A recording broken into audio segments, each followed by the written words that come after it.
Now, it was the Mid-Continental Regional Education Laboratory, which recently changed their name, that was in charge of putting together the national curriculum. They called it the standards-based movement.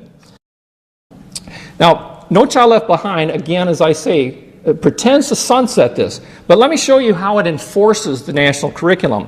It says that the standards are voluntary. We all heard the term voluntary national standards for so long. Well, No Child Left Behind mandates that districts will be held accountable to the nation's report card, the National Assessment of Educational Progress. Secondly, they tell us that the National Assessment Governing Board's policy mandates that the content of NAEP reflect voluntary national standards. Folks, when you mandate something that's voluntary, it's no longer voluntary. Michael Chapman, American Heritage Research. This video is part of a set that deals with the United Nations Agenda 21 program. In this video, Mr. Chapman shares his shocking research about the development of what we now know as Common Core standards-based curriculum. Common Core is part of the UN globalist Marxist One World Government Plan known as Agenda 21. Start our second session this afternoon. You heard this morning about all the plans to transform your communities and rob your property and rip your whole communities apart in the name of sustainable development and smart growth. The question has been asked many times how the people who are perpetrating these things expect to do this and make it last when you have a nation of people who were raised and educated on individual rights and the Constitution and so forth. And the answer to that is that you steal a generation of children and you indoctrinate them so that they accept these ideas and they become global citizens in the coming global village. And that's exactly what we're going to talk about here this afternoon. Michael Chapman is an educational researcher and an author. He is also a member of the board of the Maple River Education Coalition and founder of the American Heritage Research. Through research and study, the Maple River Coalition is finding a direct link between the restructuring of our schools through federal programs like Goals 2000 and School to Work, and the restructuring of our communities through sustainable development. Michael Chapman and his group have discovered that today, as revealed in the national curriculum standards, education is no longer about preparing our children to maintain true liberty in a sovereign America. Instead, it is about indoctrinating our children to accept citizenship in a future global village. Today, Michael Chapman comes to us from Minnesota to reveal how the so-called standards movement masked the true agenda to a radically transformed America. Please welcome Michael Chapman. Thanks, Tom. Thank you all for sitting in this long. It's been a long day, and you've heard some great speakers. I couldn't help but sitting back in the back of the room listening to Michael Kaufman, and some of the local folks. I was back there just rapidly adding stuff to my presentation, trying to figure out what can I take out now to make room for it. So I'm really going to move fast. I'm very graphically intense on my presentation, so you'll want to be somewhere where you can see this board. I want you to know that we in Minnesota consider ourselves members of the People's Republic of Minnesota.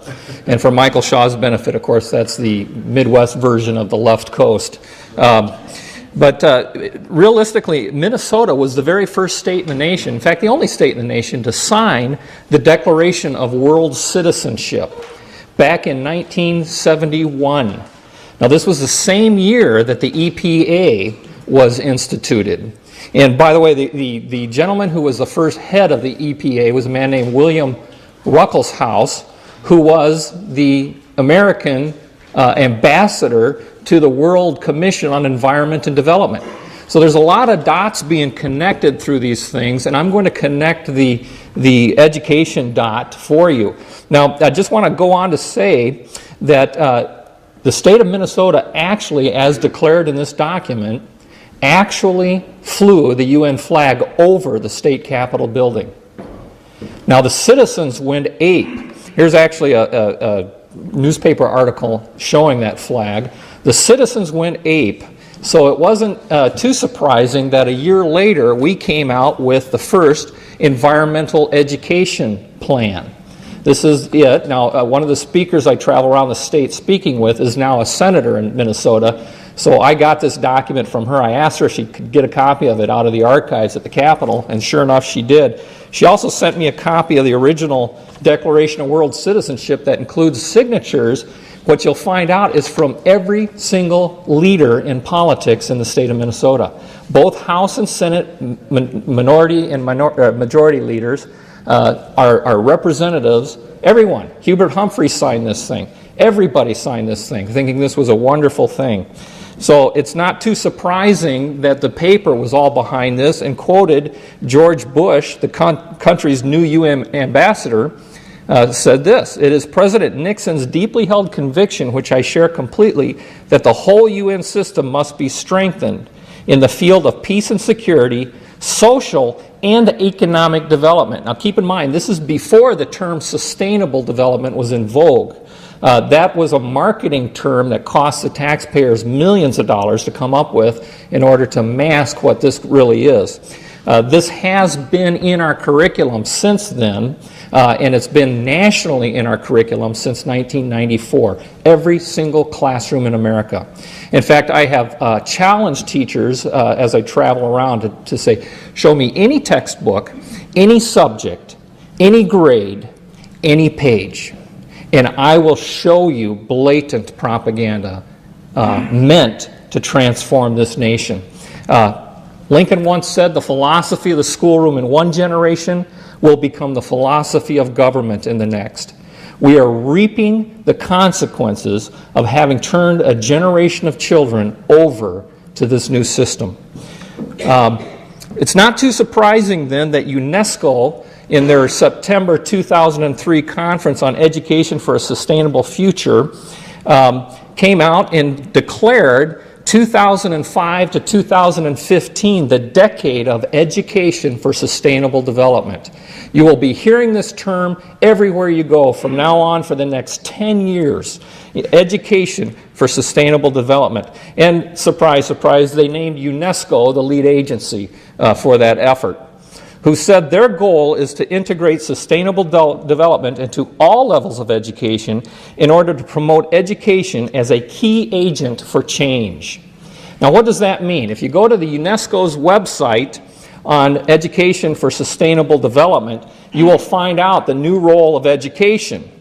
They state, Chapter 36 of Agenda 21 embraces all ways in which people learn about the world around them, develop the values and lifestyles, and assume their responsibilities as global citizens to prepare for the future. Now that's why I title my talk, Preparing Our Children for Global Citizenship. It is the right term, it is the right definition for the marketing word, sustainable development. And it encompasses more than just environment, as you've heard so far. They go on to say education is the primary agent of transformation towards sustainable development. At the U.S., at the cost to the taxpayers of quite a bit of a $400,000 grant, I believe it was, we have developed the toolkit for education for sustainable development. And I apologize, I covered up the slide with the box that shows the economy, the society, and the environment as the three parts of this system, as you saw, I think it was Michael Shaw in the three-circle graphic. It says, from the time sustainability was first, sustainable development was first endorsed at the UN General Assembly in '87, again, this document, the parallel concept of education to support sustainable development has been explored. That's a lie. It has been fully embedded in our curriculum in Minnesota since 1968. It's been fully embedded in the curriculum in the entire country since 1994. I'll show you how that works. But they go on to say that it will encompass the 40 chapters of Agenda 21. That is your federal national curriculum, the 40 chapters. Now, chapter 36 deals with education, but it is to encompass the principles contained in all 40 chapters. The toolbox goes on to tell you, by the way, this was written in July 2002, so it's fairly recent. Goes on to tell you that world citizenship is the goal. And world citizenship encompasses the constellation that is all the principles, values, attitudes, and behavior that the people of the world must embrace if sustainable development, i.e. global citizenship, is to be realized. Now, this is a bureaucratic revolution in education. The prime bureaucracy is the U.S. Department of Education, which was instituted in 1979 by President Jimmy Carter as a promise to put the principles of sustainable development in place before the term was coined. But this was the entire purpose of the U.S. Department of Education. Now, I believe, the world's largest employer. Under its direction is the Office of Education Research and Improvement. They oversee the 10 regional education laboratories. You can go to their website and see these are the 10 regions of the U.S., and each region has a director and a directorate to be responsible for each piece. Now, it was the Mid-Continental Regional Education Laboratory, which recently changed their name, that was in charge of putting together the national curriculum. They called it the standards-based movement. This, for instance, is the social studies curriculum that states that it is clear that the dominant social, economic, cultural, and scientific trends that have defined the Western world for 5 centuries is now leading in new directions. What were the ideals that define the Western world? We are now saying that's old business. We're now moving in some new direction. They go on to say the primary purpose of social studies is to help young people develop the ability to make informed and reasoned decisions. Who gets to define informed and reasoned decisions? For the public good as citizens of a culturally diverse, democratic society in an interdependent world. Now, this is all marketing gobbledygook that has real meaning underneath it. Sounds bad to you and I who are a little more in tune than the rest of the world into what this stuff really means. But keep in mind, we spent millions of focused market research to come up with the language to mask the agenda. The agenda is exposed by looking at the curriculum. But first I want to play a little video clip of the senior director of the Mid-Continental Regional Education Laboratory in 1989 as she revealed to the National Governors Association the agenda for education. She's going to list 3 important aspects of what education is about. Listen to for the 3. It seems to me that far too much of our efforts have been focused on the issue of let's find a short-term fix and fix up these schools and taking care of them, rather than the issue of understanding that what we're into is a total restructuring of the society. What is happening in America today and what is happening in Kansas and the Great Plains is not simply a chance situation in the usual winds of change.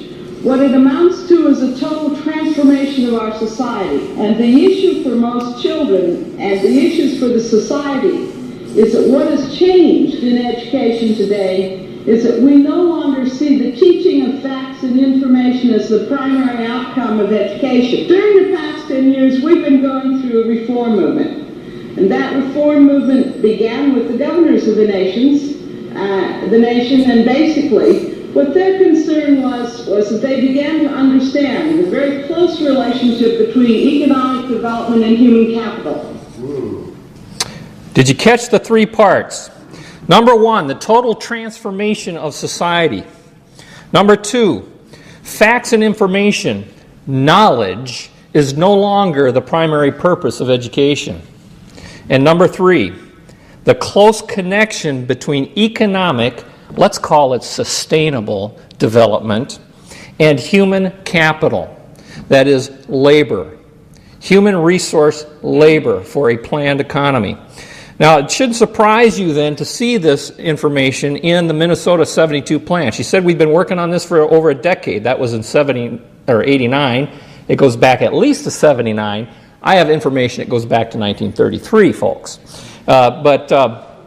It says environmental education is a new way of thinking. It is a lifelong process. How many have heard the term lifelong learning?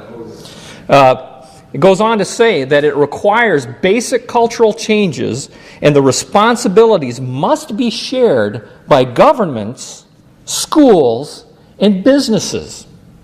Now, the way this is being done is through something called public-private partnerships. We've heard a little bit of that term.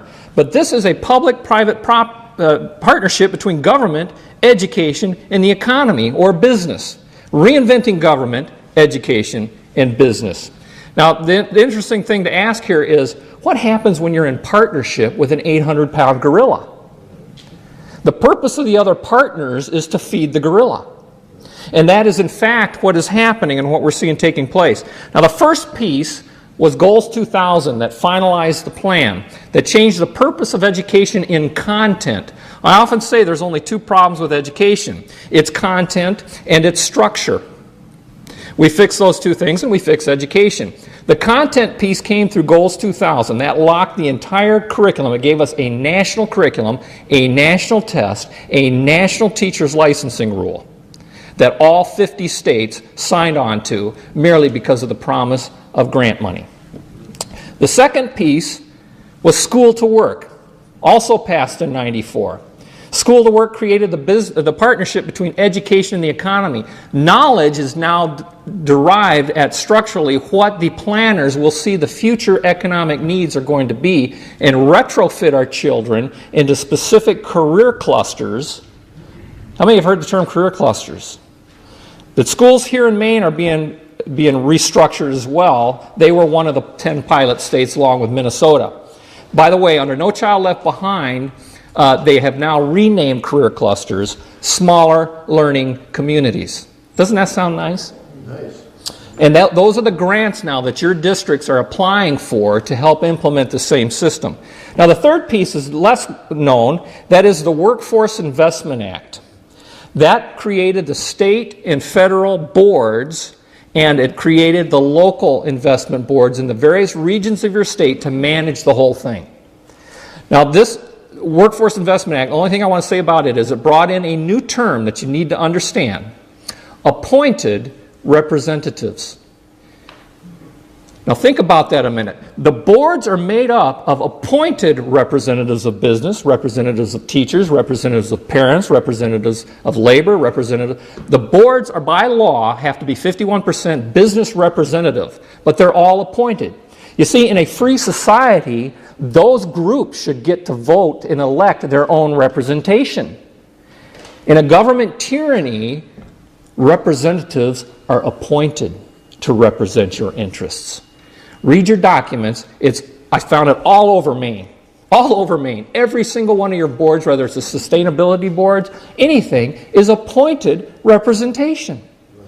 That alone is worthy of exposure. Now let's move on.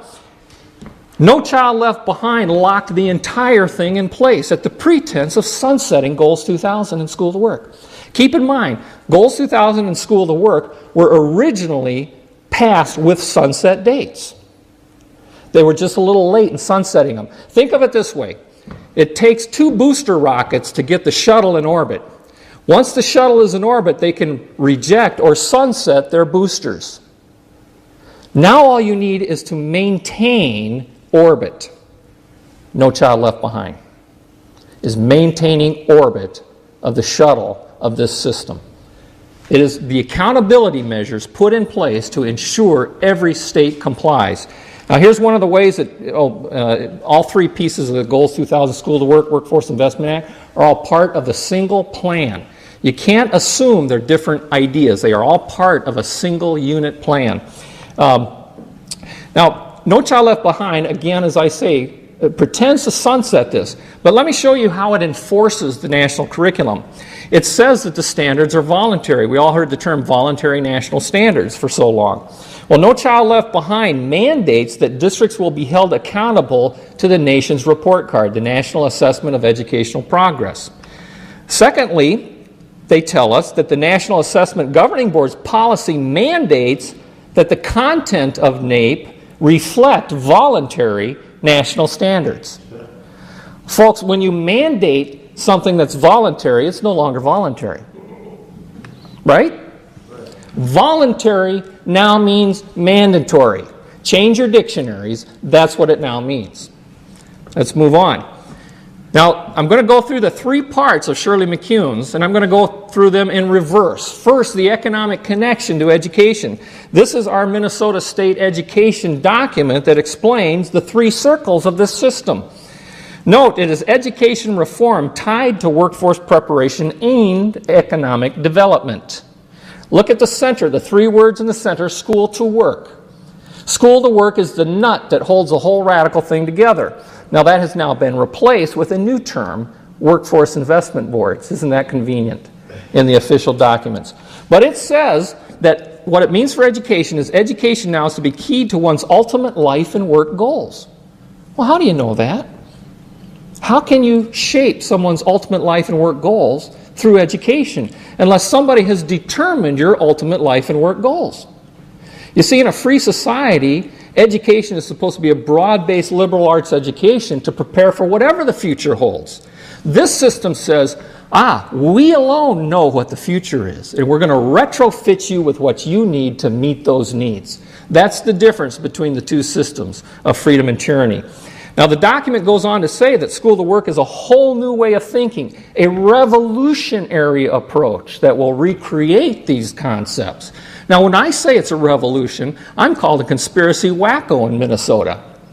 Well, I'll tell you what, that's because I'm a property rights guy, okay? That's what makes me radical. You know, the real radical writers are the Rockefeller Republicans who are helping put this whole system into place too.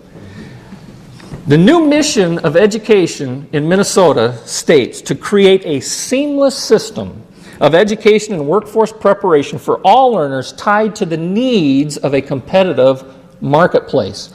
Notice it does not say free marketplace. China has a competitive economic market. They compete with us in the economic system. What's missing in China is freedom. You will not see the term free market anymore in any government document that's tied into this system. You will not. I can't find it. The only time I've ever seen it is in the history standards when they're talking about what has been. The new term is competitive economic marketplace.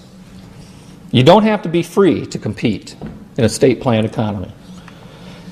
This is our blueprint, and it tells us that based on federal and state research where job growth is anticipated, St. Paul secondary schools will consider 6 career clusters as the focus of their small learning environments. Now, in Minnesota's northwest region, this translates to taconite. So we're advertising people going into taconite mining production. That's the first mining step towards the production of steel. And they advertise with taxpayer dollars. Would you like to earn $65,000 per year in wages and benefits? Go into taconite. And all these high school kids are saying, hey, that sounds pretty easy for 65 grand. You know what the problem is? Right now, northwest corner of Minnesota has 30,000 laid off taconite production workers who'd love to be earning $65,000. This is government planning 101. Doesn't work. In fact, you can see here on the government's own projection that taconite is a dying industry in Minnesota. But what do we really need? Burger flippers. You see, we need labor for service industry now. But this source is the same source that gave us the taconite brochure. You see, in a state-planned economy, the left hand often doesn't know what the other left hand is doing. They're confused. It doesn't work. Can you imagine if you were able to predict this kind of future to retrofit your children for the future needs, how brilliant you'd be at the market? You know, these folks can't even get that right. How are they going to retrofit our children for what they perceive the future needs are? I want you to hear, though, how the left really believes they know the future. This is State Senator Steve Murphy. What we're seeing right now is that about 80% of all the jobs that we're going to have in the future, you're going to need some sort of technical expertise. About 20% of the jobs in the future will require some sort of 4-year education or beyond We're talking the doctors, the lawyers, the administrators, the engineers, those types that are changing are in the labor pool. The people that are actually doing the work, people call it menial labor. I don't. The people that work in factories, people that use their sweat and toil, you're going to be splicing wires for AT&T or whoever, and that's where the majority of the jobs are going to be in the future. And we need to have our students aware of that, so they don't make bad decisions after high school. Can you believe what you're hearing? He knows the future. And the concept here is it's a waste of state resources to train someone beyond their station in life.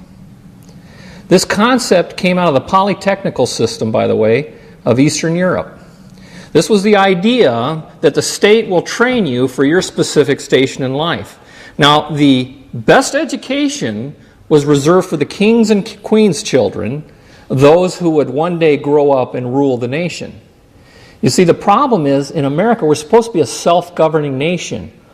All of our children are the princes and princesses who will one day grow up to rule this nation. And they deserve that broad-based liberal arts academic education, whether they're a truck driver or a doctor and lawyer. Thank you very much, Steve Kelly. This is where we're at in the name of educational progress. What are we seeing right now? Now, we call this the Knowledge Society. Peter Drucker, how many have heard of Peter Drucker? The New Business and the Guru Industry. What book they don't talk to you too much about is his book, Post-Capitalist Society, where he explains that in order to move from capitalism to a knowledge society, which, by the way, is marketing language for a labor society, education in the post-capitalist society has to permeate the entire society, business, government. You recognize the pattern of the triangle. Post-capitalist societies, he says, requires lifelong learning. That term, by the way, was first coined by Vladimir Lenin. Lifelong education through the polytechnical system was his philosophy of education. Now, this is our recent document. This is just put out by the Republicans in 2002. This, of course, once again, says putting it all together, and of course has the three-circle graphic right on the front as puzzle pieces, and it explains to us that the bottom line here of the outcome indicators, call it outcome-based government, is to finally get down to something called sustainable family income. Now, this has to do with the transference of wealth. It's simply not fair if somebody has more wealth than another. So we're going to define the terms of a sustainable income, and government will be in charge of giving that to you. The document actually says, never lose sight of equity. Remember the new definition of equity that was put up on the board by one of the previous Michaels? In our collective efforts to increase the overall economic vitality of Minnesota, we must not lose sight of equity or fairness based on need. Do you recognize that term, by the way? From each according to his ability, to each according to his need. I'm going to give you a peek ahead to the curriculum, because this is what they're teaching the children in second grade. The entire purpose of second grade social studies is to transfer loyalty from the family to the government and teach them about sustainable economic consumption. Needs and wants is what they call it. What are needs and wants? Well, it says here that needs are basic needs that all people must have. Wants are things people would like to have, but they can do without. The concept here, as it grows up fully in the entire scope and sequence, is it's not fair for you to have your wants met until the entire world has its needs met. This is sustainable economic outcome-based government redistribution of wealth philosophy. Growing up a little farther into seventh grade, it becomes gross national product in the global government or the global economy. This is out of a Macmillan mainstream seventh grade textbook. Although the countries of the world are all linked by interdependence, not all of them share equally in the world's riches. Well, who's hogging all the wealth in this map that is based on size depending on gross national product? You see, this is a Marxist concept of the economy, that there is only a finite amount of wealth in the world and we have to share equally. The problem is, in a free society, wealth is created and grows and expands. But this is not the sustainable economy. which, just like the environment wants to suppress development, the sustainable economy wants to suppress the creation of wealth to be managed through our human resource generation workforce investment councils. By the way, like I said, Minnesota is one of the states on the cutting edge. So was Texas, so was Maine. And this is fully embedded in the Maine education system. The book explains that Maine also is designing a school-to-work system offering structured technical training pathways for young people.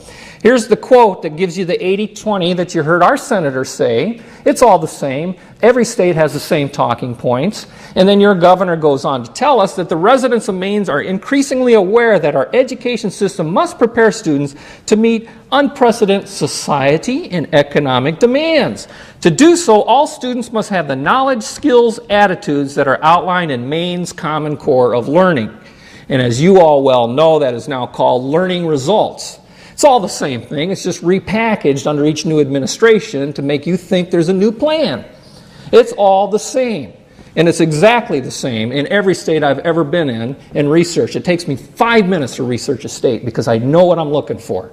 And I can find it so easy.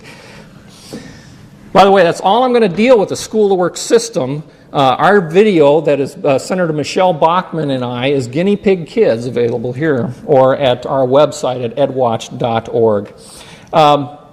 Moving on, the transformation of education. Education for a sustainable future requires a change in approach in the teaching and learning process. This brings us to number 2, and that is the idea that preparing American youth for the 21st century requires a radical departure from traditional classroom instruction. Above all, it requires a shift in long-held beliefs that the role of the teacher is to transmit knowledge to the students. Instead, teachers must view themselves as facilitators through which young people construct knowledge themselves. Now, that's a long way of saying indoctrination. But the problem is, this came out in 1989, by the way, by the Carnegie Council on Adolescent Development, and is the plan now for our education system. The research link that I use is out of our State Department of Education, who did a research on performance-based instruction called constructivism. It tells us, basically constructivism means postmodernism. There is no truth. Students construct their own understandings of reality and realize that objective reality is not knowable. So why bother? The truth is, the truth which keep men free is being suppressed in order to prop up the attitude training agenda. And it moves on. You can see this through the final subject to fall by the national standards is education. This is our new math in Minnesota called Connected Mathematics. Based on the National Center of Teachers of Mathematics, Standard 3 tells us that students learn that mathematics is man-made, that it is arbitrary, and good solutions are arrived at by consensus. No lie. There is no truth, not even in math. Most of us assume 2 plus 2 is always going to equal 4. You're wrong. We might reach a new consensus. Consensus is the theme that is more important in math than math. Now keep in mind, this is based on a shift in worldview. Mathematics was not a self-existing truth discovered by man and the secrets of it unlocked. It was a social construction to meet society's need. This is the shift in thinking about all of our curriculum today. They're all based on the postmodern or constructivist approach. How well does it work? Well, they tell you. In the teacher's guide in the back, it tells us that because the curriculum doesn't emphasize arithmetic computations done by hand, some students may not do as well on tests assessing computational skills. We believe such a trade-off in the favor of CMP is very much to the student's advantage in the world of work. You see, we don't want children who can think about the numbers behind the buttons. We simply want children to be prepared to know which buttons to push. That's why the new cash registers at the fast food have pictures on them, not numbers. Our children are mathematically illiterate on purpose. How do I know on purpose? Why isn't this just a basic bad idea? because the Sustainable Development Plan tells us so. Generally, more highly educated people who have higher incomes consume more resources than poorly educated people who tend to have lower incomes. In this case, more education increases the threat to sustainability. Charlotte Iserby, I owe you an apology. I did not believe for the longest time it was a deliberate dumbing down. I thought the dumbing down was a natural consequence of a bad idea. Folks, it's deliberate. It's deliberate. So UNESCO tells us, indeed, in the 21st century, the literacy of sustainable development will be as essential to comprehending the world as were, past tense, the traditional skills of reading and writing at the start of the 20th century. Folks, this is real. It's happening to our children as we sit here every day, day in and day out. Goes on to say the effectiveness must ultimately be measured by the degree to which ESD changes the attitudes and behaviors of people, both in their individual roles and in their collective responsibilities and duties as citizens. And so we see the truth of this matter in a picture that was sent to us at Maple River Education Coalition. This central school model says the aim of education is the knowledge not of facts, but of values. And in fact, we were given this at a school to work conference put on by the state of Minnesota, defining performance-based instruction, which, by the way, is just a new term for outcome-based instruction, which said that learning has not taken place until behavior has changed. Goes on to tell you that values, attitudes, and interests can be learned and taught, and they can be objectively evaluated. How do you do that? Unless somebody knows the outcome attitudes that are desired? Well, the way we measure that is through something called an assessment. Has anybody heard of the term assessments? You ever wonder why they changed to that term instead of test? You see, the thing is, test is a measure of objective knowledge. What do we assess? We assess our houses for its value. We assess our cars for its value. Folks, we are now assessing our children based on their value, perceived value to society, based on how well they now demonstrate that they think like a globalist. That's the meaning of assessment. That's what we're doing to our children. Now, No Child Left Behind made it a federal offense for me to show you the NAEP test, so I can't do that anymore.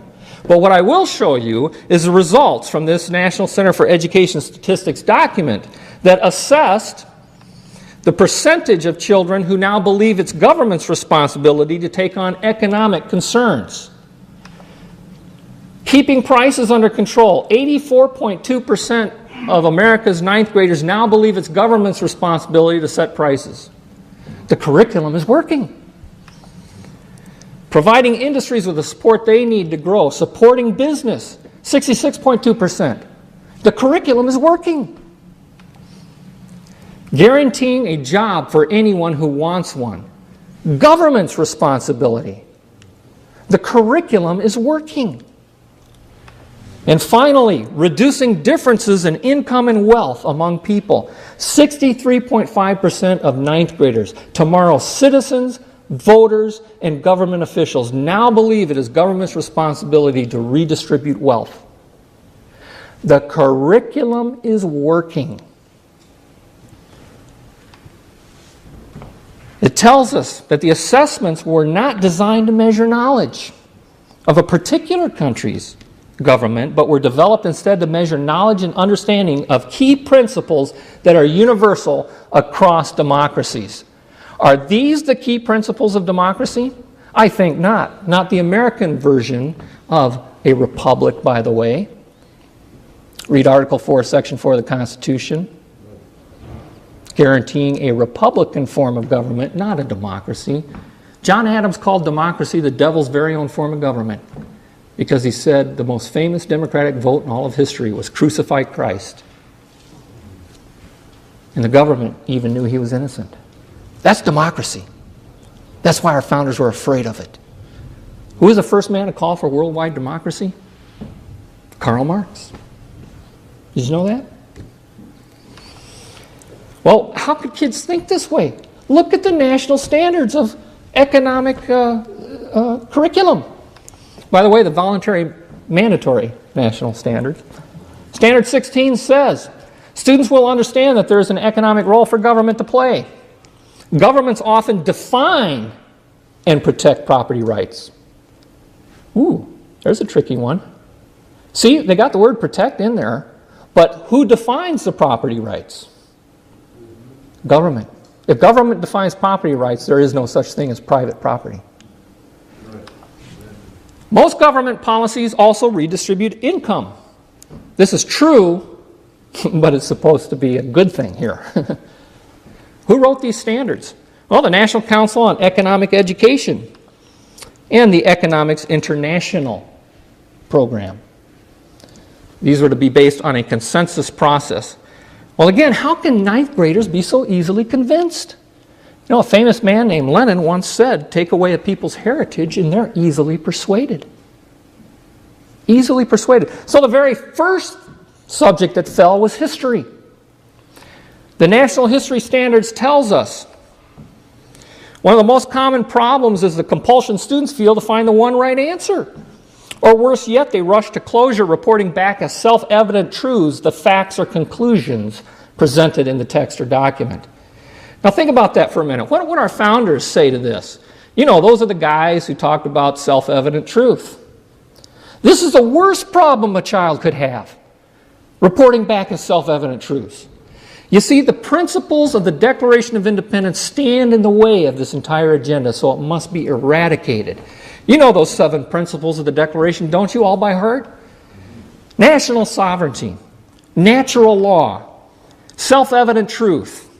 All men are created equal. By the way, he didn't mean the gender, he meant mankind, both male and female. Creator-given unalienable rights that included life, liberty, and the pursuit of happiness or property. Government's purpose to secure these rights, and finally, popular sovereignty, the consent of the governed. These are the principles that stand in the way of sustainable development.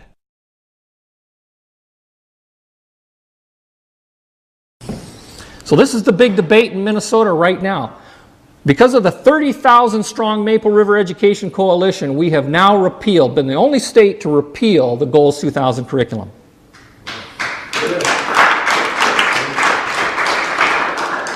The debate now shifts to the replacement principles.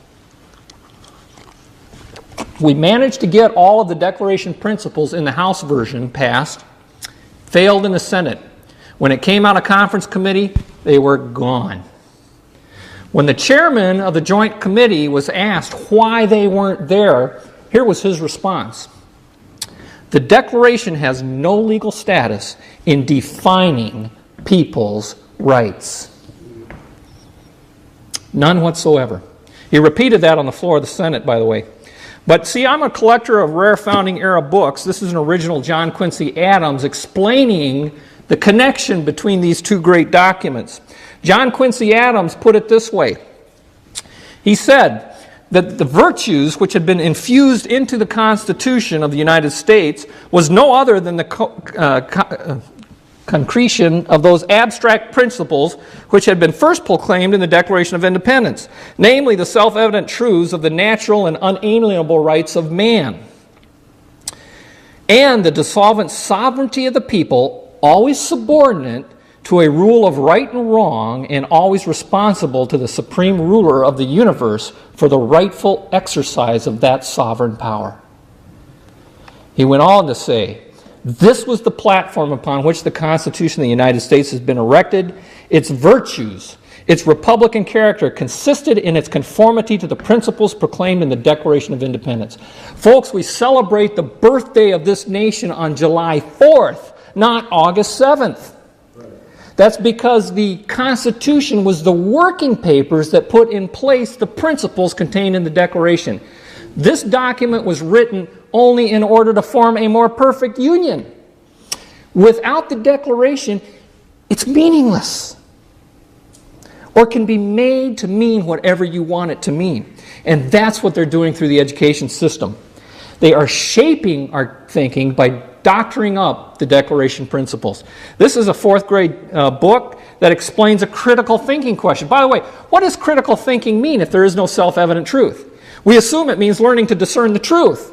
But if self-evident truth doesn't exist, it becomes a tool for shaping thought. And here's an example. Well, this is the teacher's guide that tells us that this section describes it as thinking that is focused on deciding what to believe and what to do. Now, that's with a predetermined outcome. And here's some of the examples. I'm only going to do one. That's all I've got time for. Ask students to think of a law they would like to see passed. Suggest the environment, endangered species, education, those things that are important to sustainable development. Here's a teacher's assignment. Divide students into 2 or 3 groups. Have each group work together to produce a Bill of Rights for animals. Tell them to begin by discussing the ways in which they feel animals are sometimes treated unfairly. Folks, this is the lesson during the study of the Bill of Rights. This is what the kids are doing in their classrooms. Mainstream, this is Houghton Mifflin. It's not some obscure little textbook company. Well, without the Declaration principles, you can redefine the Declaration principles if they're mentioned at all. This one says when Jefferson wrote that all men were equal, he really meant all citizens. Women and blacks were not included. This is a politicized version of the meaning using 20th century definitions for 18th century words. It's a very common tactic used by the publishers. Without the Declaration, what is the philosophy of our government? Well, according to the textbook, Enlightenment thinkers in the American colonies were excited. Here they were, the first people in history to have a chance to create an entirely new government based on Enlightenment principles. That, by the way, was the principles that founded the failed French Revolution. It is not the foundation principles of our document. Well, what evidence do they give you? They tell you that a study was done of 15,000 political writings published in America, and a tally was taken, and they found out that the most quoted source was French philosopher Baron de Montesquieu, then David Hume and John Locke. The problem was I knew this was wrong, so I got the original study published in this book, and they actually show that Blackstone was number 2 at 7.9%. Now, why did they censor out Blackstone? Well, because Blackstone is the author of the commentaries on the laws of England, and he was the one who gave us the phrase, the laws of nature in nature's God, contained in the Declaration. He defined the law of nature this way. This will of his maker is called the law of nature. This law of nature, dictated by God himself, is of course superior in obligation to any other. It is binding over all the globe and all countries and at all times. No human laws are of any validity if contrary to this. Of course, we have to censor that, don't we? Because this is a violation, obviously, of separation of church and state, which, you know, doesn't show up in our Constitution. It is in Article 58 of the ex-Soviet Constitution. The study goes on to tell us, though, that the Bible was quoted 34% of the time, more than 4 times Montesquieu. That was just censored out, and the assumption then was left with, well, we must be based on the Enlightenment. The study went on to say, although the citations came from virtually every part of the Bible, St. Paul was the favorite in the New Testament, especially the parts of his epistle to the Romans in which he discusses the basis for and limits on obedience to political authorities. Folks, this is what justified the revolution. It was based on natural law, a higher truth than man. Whether you believed it or not, this was good for all societies. This did not mean that you had to believe what they believed. This is just what we were based on. To teach this in public school isn't establishing a church. It's simply history lessons. To leave it out is nothing short of censorship. And I cover a lot of this kind of documentation in my video, America's Censored Heritage. I'm not going to go through much more of that. Let's move on. Without the Declaration principles, the Constitution can be made to say whatever you want it to say, and that's the way they're teaching it to our children. Did you know you could change the Constitution without amending it? How many knew that? Well, that's what the lesson teaches. This is the gospel truth to children in 8th grade. Most popular textbook in America, by the way, up until 1994 when it was replaced by the better stuff. The Constitution is not a rigid document. Because of imprecise language in some sections, it's open to interpretations. Most historians, have you noticed it's always most historians? And you can't find one, but most historians feel that this is more of a strength than a weakness.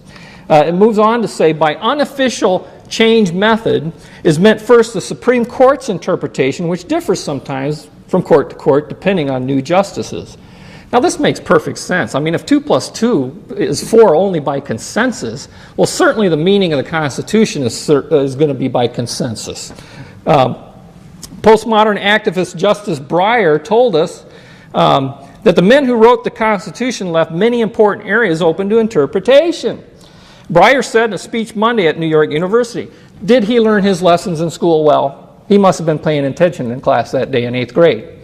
The philosophy of the schoolroom in one generation will become the philosophy of government in the next. This is what they all believe today. He went on to explain that judges should be wary of enforcing a strict reading of the Constitution. Well, we don't want to go to what the founders actually meant. We want to interpret it for ourselves based on what society needs today.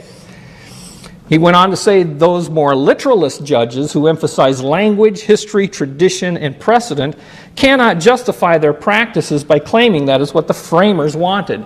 Notice, by the way, it's always framers, no longer founders, because foundation suggests something that doesn't change very easy. You can always remodel your house and build a new frame. The framers did not say specifically what factors judges should emphasize when seeking to interpret the Constitution. Well, unfortunately, Justice Breyer never learned his history.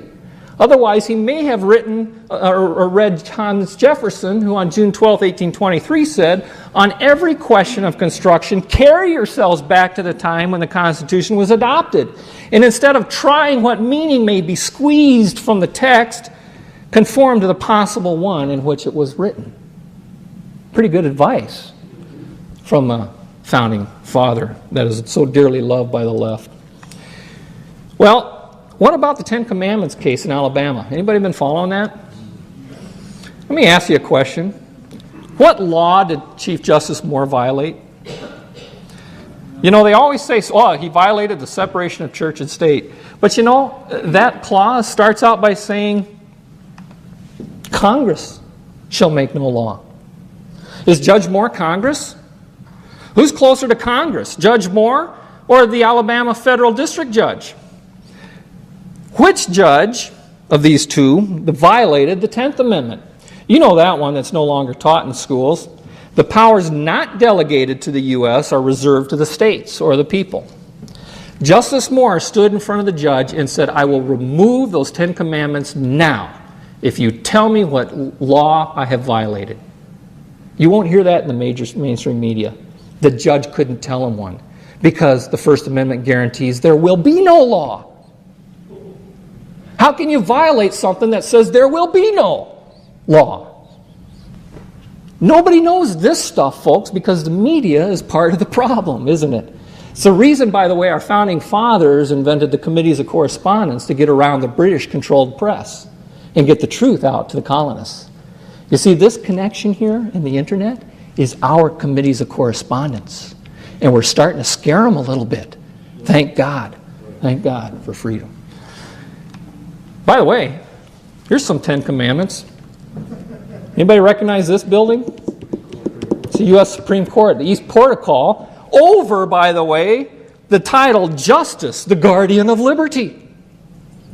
Cornerstone document, the 10 Commandments, that Blackstone told us was the basis of natural law.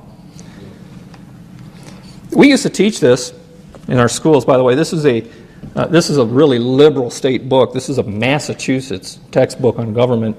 It's a series of questions. Is there a higher law than the Constitution? The Constitution is the highest human law, but the law of God is the highest of all laws.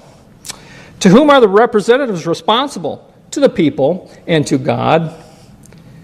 Do laws which restrain a man from doing wrong infringe on his liberty? This is my favorite.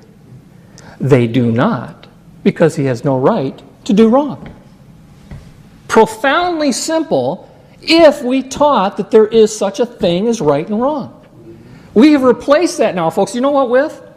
Read your curriculum. Tolerance and intolerance. That's the new morality. And your children are being indoctrinated to tolerate all ideas as equal. That is the true meaning of the term. Look it up in your dictionary. That definition has gone through a metamorphosis. It no longer means putting up with something which is not acceptable, which is what it usually meant. It now means you must respect and honor the beliefs and behaviors of all. Look it up. It's changed in every dictionary I've looked it up in. If one were free to do right and secure against wrong, what would we have? Perfect liberty. It's what we had for 200 some years. The longest known successful form of government in the history of the world is the United States under its current Constitution. Now we begin to redefine it, but it's still hanging on tight by its fingertips as long as we don't let it slip away from us. Without the Declaration of Principles, the Bill of Rights means whatever. The best way to look at the true meaning of this amendment, Second Amendment, is to look at what the courts have said about it. Oh, really? Generally, the Constitution is considered to be a living document. No, it isn't. It's a bedrock document. Not anymore. Not under the current interpretation. It's shifting sands, and we're building our house on the sands, aren't we? Constitution is considered to be a living document, which means that the interpretation changes to meet the needs of the times. The judges and courts of each generation provide the interpretation of the document. In this case, the courts, the Second Amendment only provides the right of a state to keep an armed National Guard. A blatant, historic lie. Without the Declaration of Principles, the Bill of Rights limit the people rather than Congress. May citizens enjoy rights that are not listed in the Bill of Rights? Keep in mind, they no longer teach the 9th and 10th Amendment. Teacher's answer? No.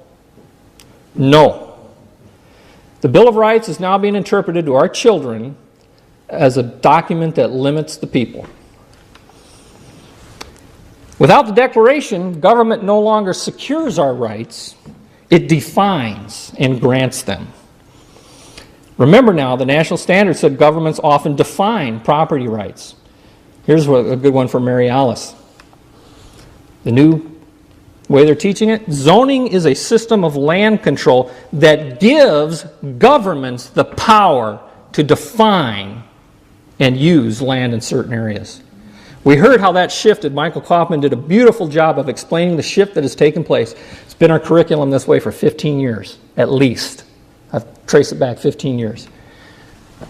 Economic rights allow you to participate freely, which includes the rights to own property, but always subordinate to the government's right to exercise its right to take property for public purposes. This is a direct quote right out of the curriculum your kids are learning from. This is the way it's taught now. If government defines property rights, there is no such thing as private property. There is only police power. And the police power allows the government to restrict the use of property through zoning laws or force an owner to give up his or her land.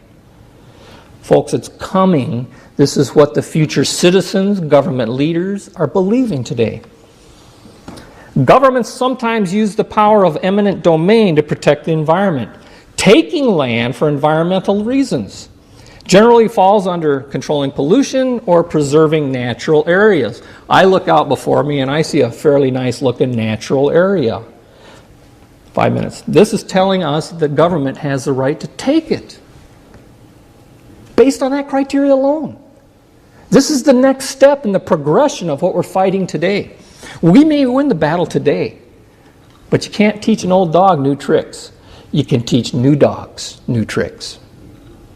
That's what's happening. We're going to lose our nation even if we win today, if we don't get back education. Well, reorienting education, according to UNESCO, prepares students to transform society for the future. A curriculum reoriented towards sustainability would place the notion of citizenship among its primary objectives. Citizenship training with the right attitudes. That's the reason No Child Left Behind names the Center for Civic Education as the only NGO allowed to write our standards for civics training. This is the federal curriculum, and all of its themes are embedded in every subject. The subjects are now just carriers for the federal themes. They also named the We the People program, also written by as America's model textbook. This is the reason most of your schools are using this now, because it's free. You've already paid for it through your tax dollars. They also, by the way, are in charge of not just the standards and the curriculum, but they have the contract to write the NAEP test. So one NGO, nobody got a chance to bid for this contract, has the contract for the standards, the curriculum, and the assessment. And they will tell you, oh, by the way, CCE was a NGO started by this man, Chuck Quigley, out of Berkeley, California.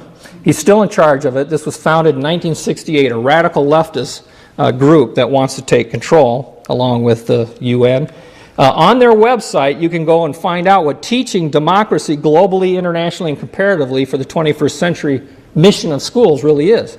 They state, in the past century, the civic mission of schools was education for democracy in a sovereign state. Old news, folks. In this century, by contrast, education will everywhere become more global and international, and we ought to improve our curricular frameworks and standards for a world transformed by globally accepted and internationally transcendent principles. Those things which, according to these radicals, believe is central and common to all such nations. Lowest common denominator, by the way. If you want to read more about the federal curriculum, Alan Quist's book, Fed Ed, is a must-read. But let's start with the curriculum. It opens by telling you the primary purpose of this textbook is not to fill your head with a lot of facts about American history and government. Well, at least they admit it. They go on to tell you in their final chapter, always read the final chapter, it tells you where they're taking the kids. This lesson looks to the future. You focus on some major developments taking place in our society that are likely to affect the very nature of citizenship during your lifetime. When you complete this lesson, you should be able to explain how our nation's greater interdependence with the rest of the world is changing the pattern of civic loyalties. This is the real meaning of civics education and why it is endorsed by No Child Left Behind.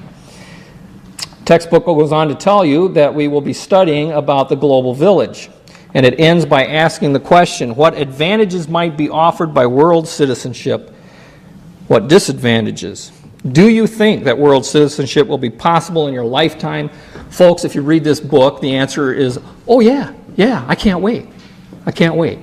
That's what our kids are learning now. This is a calendar in Minnesota, Apple Valley School District, that tells us that learning for a lifetime means our graduates will be global citizens who see themselves as part of an international community.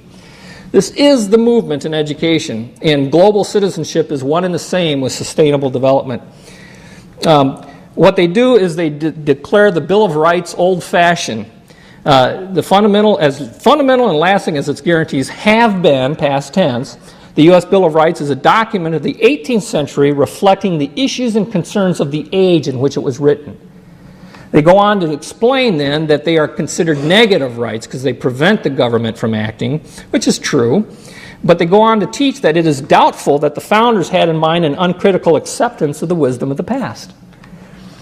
And it is within the sovereign authority of the American people to revise or abolish entirely the Bill of Rights. Now that I told to a very conservative U.S. congressman who said, well, you know, that's true. And I said, not if you believe that these are unalienable God-given rights. Only if you believe that they are given by man. And he was like, you know, you're right. I never thought of that. This was a U.S. very conservative congressman. What did they promote? The positive rights, the Universal Declaration of Human Rights. Why? Because instead of preventing the government from acting, they require it to act to ensure such things as economic security, health care, and a clean environment for its citizens. Isn't that wonderful? Well, see, folks, this is exactly what we're teaching and assessing our children. to ensure that they now believe it's government's responsibility to give us security, health care for all, in a clean environment. Government becomes God. Did you know, by the way, the Declaration of Human Rights declares a new God? Where do rights come from under the Universal Declaration? Article 29.3 says, "These rights and freedoms may in no case be exercised contrary to the purposes and principles of the United Nations." It enumerates your rights and then it takes them away. Government becomes God. Now, what is the duty of all followers of God? Follow God. What is the duty of citizenship? It means to serve your benevolent master.